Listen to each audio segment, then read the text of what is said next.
Oops, that's a little piece of collard green there.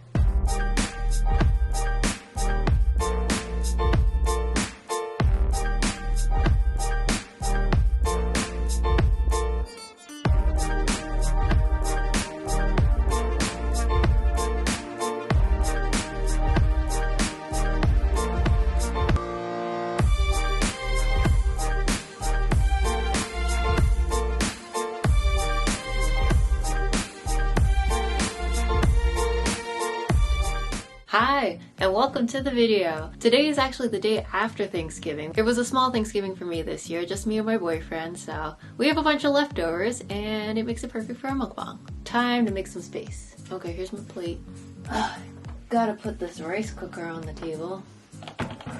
Actually, this is a good way to show the time, maybe? I don't know if you can see that, but it's 1:36 right now. Kind of a late lunch. But that's because I also ate this for breakfast and it's very filling. What I've got here today is pulled pork that I made in my Instant Pot, collard greens, cornbread, and coleslaw. And if you're wondering if this is a traditional Thanksgiving meal, no, it is definitely not. It's not even traditional barbecue. I think the rice should be a bit of a tip off to that. That's okay. It's delicious and that's all that matters. Time to serve up. Oh my god, I really hope I don't spill this. All of this food is very precariously set out right now. Okay, here we go. Yeah, success. Oh, that looks so good. Oh, that smells so good. And a different spoon for the coleslaw. Oh my god. Let me just take a moment to show you my setup and why it looks so precarious. Okay, being that this is my first mukbang, if there is a seasoned mukbanger watching this video, my humble channel of only 97 subscribers, though 97 is really big, please let me know in the comments if eating a bunch of food in front of a camera ever not gets weird. Okay, here I am in my bedroom. That's my bed. Some lights. The camera. More lights. Sojarushi. Ample supply of towels to prop up the food. See, towel, towel, towel. Actually, this is, what is this again? Oh, this is preserved mandarin peel. Very good for the stomach and also for holding up your collard greens. The collard greens, oh, I freaking love these. I don't know about you, but so messy. I love cooking any kind of like hearty green like collards or turnip greens, mustard greens with apple cider vinegar. It tastes so good. Normally I'd also put some kind of fatty meat in it, like if I had leftover brisket or pork, but since I have the pulled pork here, I thought I'd just keep it kind of simple since it'll be eaten with the dish anyways. Yum! There's a good probability I'm gonna go through all of those collards by the end of this meal. What do I need? Oh, coleslaw. Oh, that looks beautiful. Show you my plate. Hopefully I won't drop anything. Nope, that's not gonna work. Okay, here comes the phone again. Yum!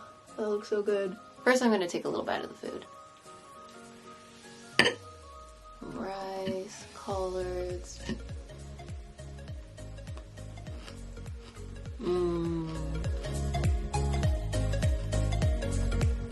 That is so good.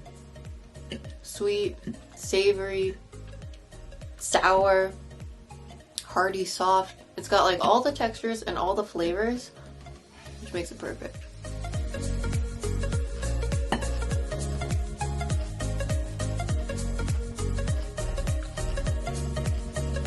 Everybody always talks about like the flavor of food, but honestly, texture is like a really big thing for me too. Not only does it have the flavor on point, like there is a balance between sweet, salty, vinegary, and creamy flavors there, but also the textures, all of the textures together. Oh man, I might have to do barbecue for every Thanksgiving meal now.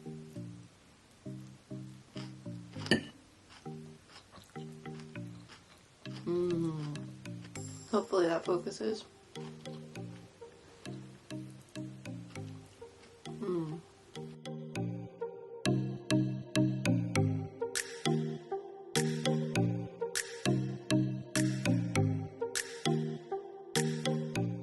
The collard greens are so sour and perfect. So much apple cider vinegar taste. It's delicious.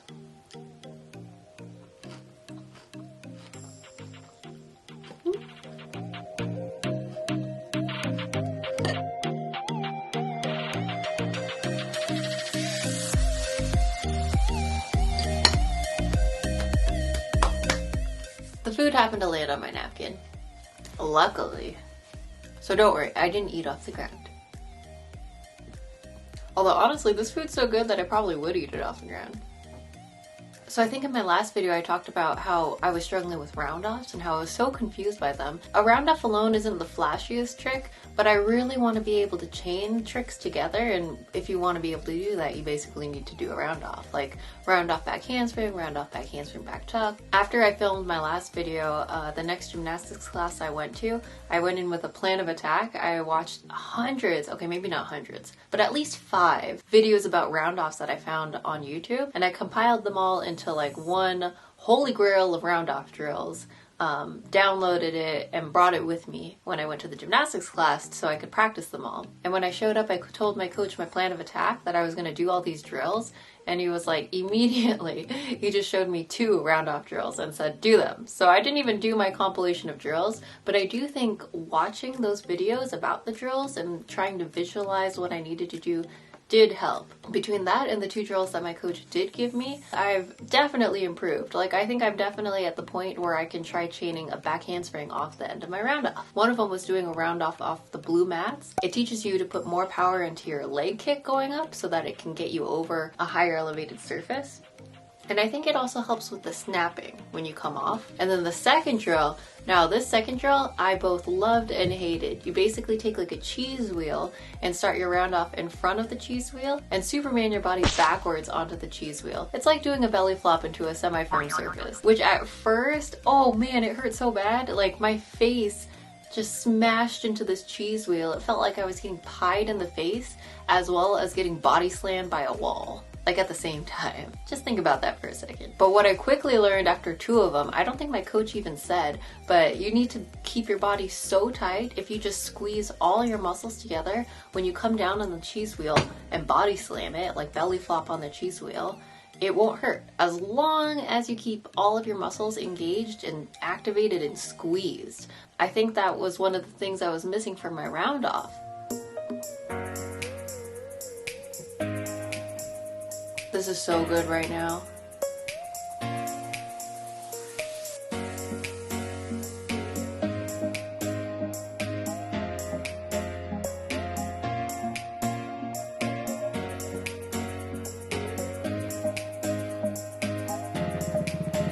I just love the creamy coleslaw with the meat. It just balances out perfectly, especially since I made the meat kind of spicy. Perfect. So I don't think I mentioned it before, but for this mukbang, I want it to be chill, you know? Just like you and me sitting down for lunch. I got the pulled pork, you got the brisket, I shared with you my pulled pork, you were a little stingy, you know, that kind of vibe. So feel free to grab a snack of your own and come hang with me for a bit. Lunchtime with Emma. But I wish you could try some of this food because it's really good. Anyways, last thing about the round-off drills. Both the round-off drills together taught me to put more power into the move and push more off the ground, snapping my legs over and keeping my entire body engaged. I definitely improved, and now actually I'm at the point where I'm trying to learn how to do a back handspring off the end of my round-off, which is a lot of fun. I think when I first talked about back handsprings, I said it felt like you're flying, but when you do it at the end of a round-off, because you get so much power or momentum from the round-off, it feels like you're going over the moon. It's awesome. I definitely cannot land it without a spot. I'm not even close to landing it without a spot. I just feel super disorganized in the air, but that doesn't mean it's not fun, as long as no one gets hurt. Speaking of back handsprings, I finally understand the back handspring. Well, like not completely. I definitely can't do it on the floor, like the spring mat floor or the grass yet, but I am a lot closer from when I last talked about it. Last time I was super confused because I had started just doing a back handspring with a spot on the tumble track or the floor, and I just didn't understand the movement at all. And now I do, and I think the key thing is leading the movement with your shoulders. Like what initiates the back handspring is really the shoulder. You want to be able to whip your arms back, hands close by your ears, so that your hands get up and around your body first. The big thing that I need to work on is just consistency. I know what I need to do. I can visualize the movement and just do it. Besides consistency, I also need to work on my confidence, because I can do it really well with a spot. I can do it well with a light spot or barely any spot at all. But the second my spotter is gone, I just lose that confidence, and instead of putting 100% of my muscles into the movement, I back off and I just start using like 70%, and then of course it doesn't turn out as well. Like I can still get my body over just fine, but I kind of like crumple at the end. It doesn't look as pretty, basically. And that's just my level of commitment. I just need to commit 100%, which makes sense if you think about it. Like if you don't put your all into a trick, if you don't commit 100%, it is much more likely to go south and you're much more likely to get hurt. But for some reason, even though logically I can understand that, I can't get my body to actually do it yet. Hi, Editing Emma here again. I just realized I forgot to talk about how I beat the crap out of my coach. That was gonna be my thumbnail too, so I'm not sure how I forgot. But yeah, you heard me right. Twice now when practicing standing back handsprings, I've backhanded my coach either in the eye or in the jaw. And I know why. It's because I'm not keeping my arms straight and by my ears the entire time. I don't know what's wrong with me. Arms by your ears. There's a reason why they say that so often. And each time it happens, I can tell in my coach's brain, he's like, what the f, lady? But instead he just calmly says, remember to keep your arms by your ears. Gah. I'm so ashamed. He's brave to coach me, you know. I'm pretty sure I win the worst student ever award. Maybe I need to tie my arms together or something. Is that a thing? Let me know if that's a thing. Interlude rant about back handspring problems over, and back to the video.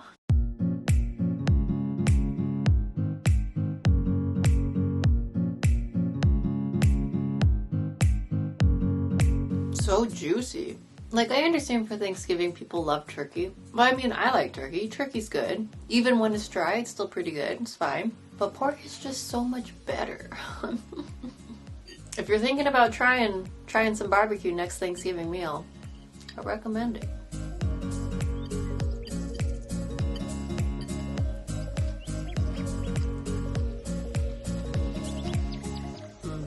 Something interesting about back handsprings though, when I first started doing them on the tumble track with a spot, my triceps, front delts, and lats, these guys down here, were on fire. Like they got so sore, which was surprising because I definitely didn't feel sore at all doing it on the cheese wheel. Maybe there's more downward force when you land on the tumble track on your hands because you're jumping off of a semi-trampoline surface. I don't know, but it was a lot on my upper body. Like my lower body was fine, but a ton on my upper body. I think 2 times later, instead of those 3 muscle groups getting sore, entirely different muscle groups got sore. Like my chest, I remember my pecs were really sore. And not like the meat of the pecs, like the boobs, but like the armpit, like this one, the armpit of the pec. And my forearms, both my forearms were so sore, as well as my butt and hamstrings. I think right now I understand the movement and how you're supposed to do a back handspring, and I'm a lot closer to it. But my theory as to why I had so many different random sore muscles from doing, excuse me, my hypothesis is that at that point in time, I was still learning the movement pattern, so I was varying it up every time I tried it enough that different muscle groups were getting engaged and becoming sore. Now I don't have that much of a problem anymore. It's been 3 weeks, but it is interesting how your body figures something out. You know, you basically try. If it doesn't work out, try it slightly different. Doesn't work out, try it slightly different. And between all of those attempts, I got a really good full body workout. Okay, so at this point, the pork has definitely gotten cold. I don't know if you can see here, but I've been chatting and eating. It's 2:11 right now, so it's been almost an hour since I set this up. So the pork is definitely cold now, but still delicious. A testament to how tasty it is.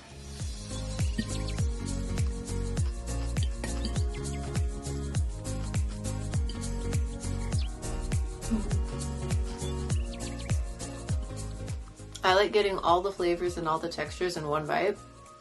So that means I have to have like 4 mouthfuls of food per one bite. So I really hope I'm not flashing you my chewed up food every time I open my mouth. Can't forget the little rice crumbs.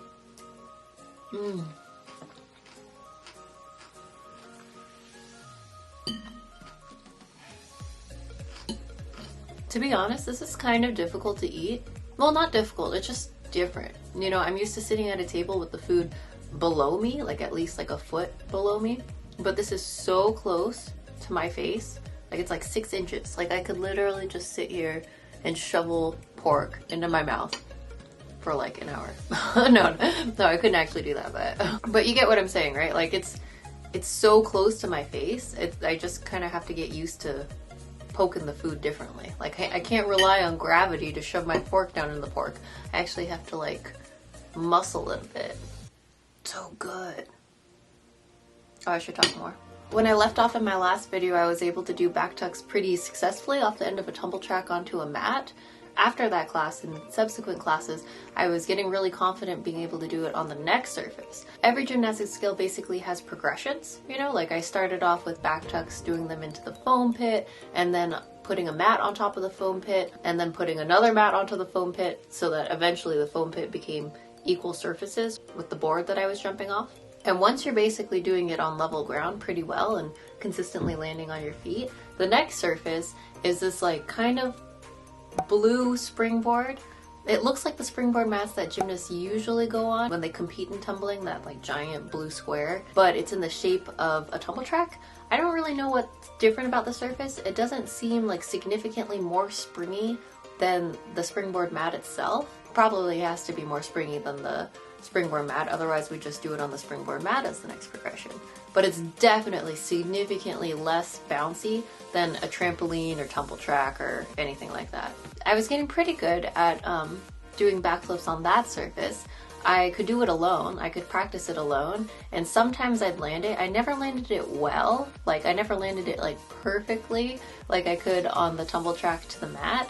But it was pretty good. Like I could land on my feet. Most of the time I'd land on my feet, but I'd be like pretty low to the ground and I just roll backwards. So I could safely practice it, but it just wasn't perfect yet. And my coach told me that what I needed to do to improve it was fully set. And so I think the following week, this was like 2 weeks ago, I was practicing off the end of the tumble track, and I remember thinking, okay, this is the time I'm going to fully extend. I'm going to hit my set, I'm going to stretch my arms out, fully extend it, and I jumped up. Honestly, like, I think I got it. Like I finally understood what people told me about back tucks. Basically what it meant to fully finish your jump. Like when my arms went backwards, I felt my shoulders and my lats and even like my pec muscle right here, this little armpit of the pec, I felt all of that just stretch like an elastic band. And I waited for that elastic band to stretch as far as it could, and then when it couldn't stretch anymore, bam, that's when I knew to tuck. And like, it all made sense and it was perfect. Like I could feel it. I was in the air, I was tucking, and I was like, oh,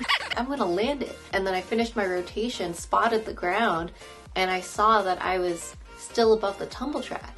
And now when you jump on the end of the tumble track onto the mat, you have to jump backwards. But I think because I was so focused on fully extending in my set, I just forgot to jump backwards. And so I landed, my feet came down, landed on the tumble track edge, but because the tumble track edge is so wobbly, they just completely went sideways. They just rolled, twisted, icky, googey sounds. It was bad. It hurt so bad. I definitely strained tendons or ligaments or something in both my feet, and it hurt a lot. I remember one of the on-site coaches for the open gym was like, oh my god, are you okay? How are your feet? Are you okay?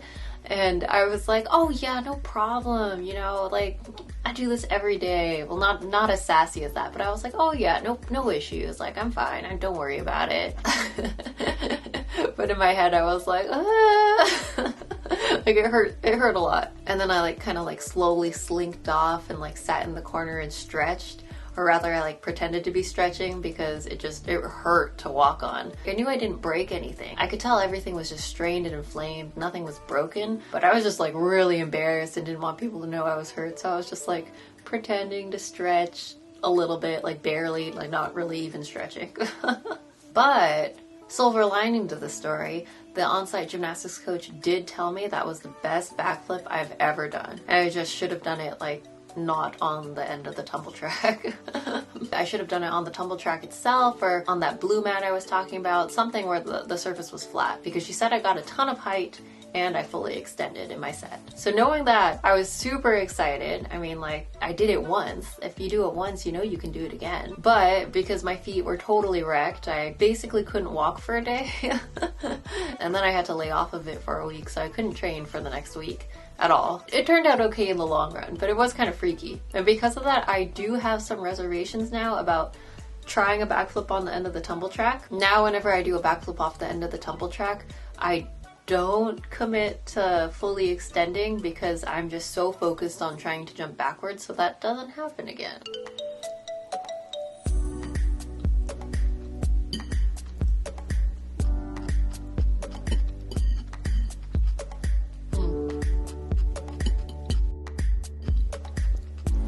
We need a little bit more meat. It's all about the proportions, right? Ratio of meat to rice to veg. That's the secret to good food. You can quote me on that.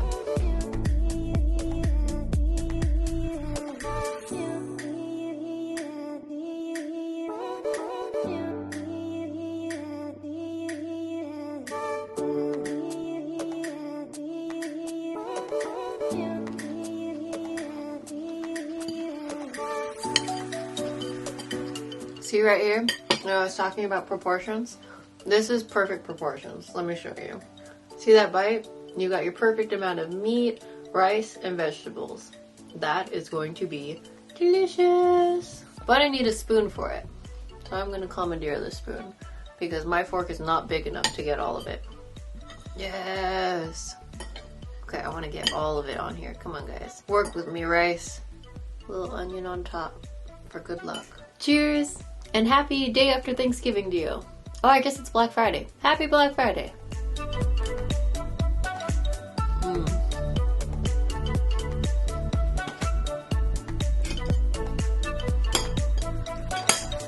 Very yummy. Very yummy indeed.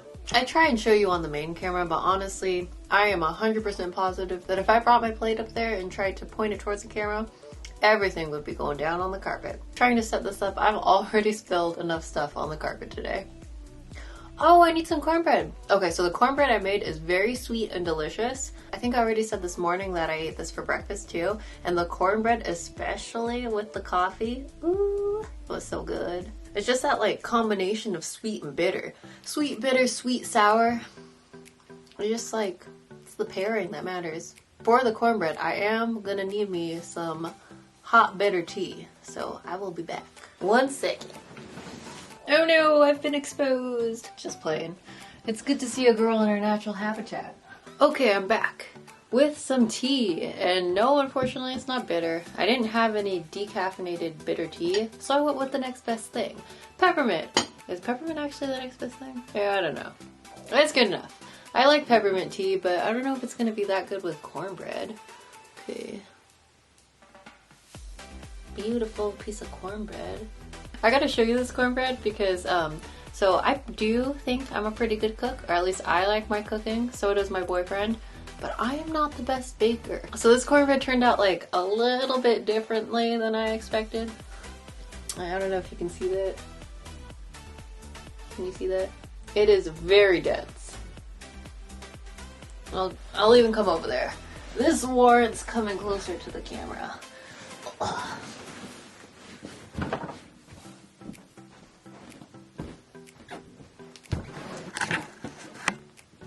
Do you see how dense that is? Like normally I'd expect cornbread to be like fluffy. This is not fluffy. It's kind of like a brownie texture, honestly. I grew up in Seattle, right? So I'm used to cornbread being sweet, like cakey fluffy, but like a little bit heartier, which I love. Like I know that southern cornbread doesn't have any sugar in it normally, but I've never had that. So all the cornbread I've ever had is sweet and fluffy. And this is sweet, you know, it tastes good. But, definitely not fluffy. Oh. I don't know if that did anything. Okay, let me try. Try, like I haven't eaten half the pan already.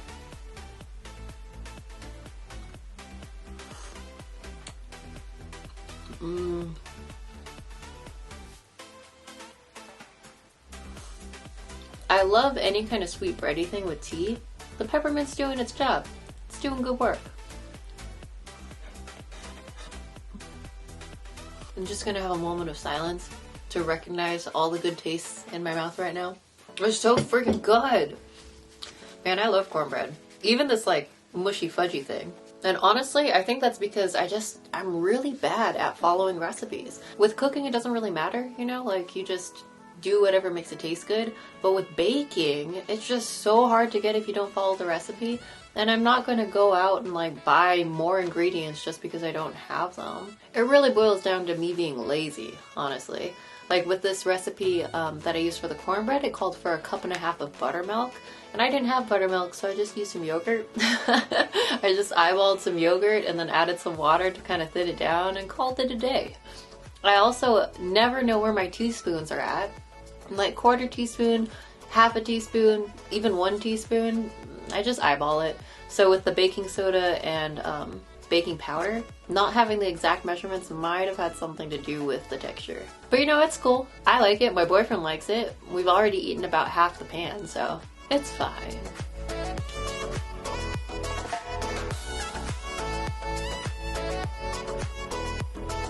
Yum.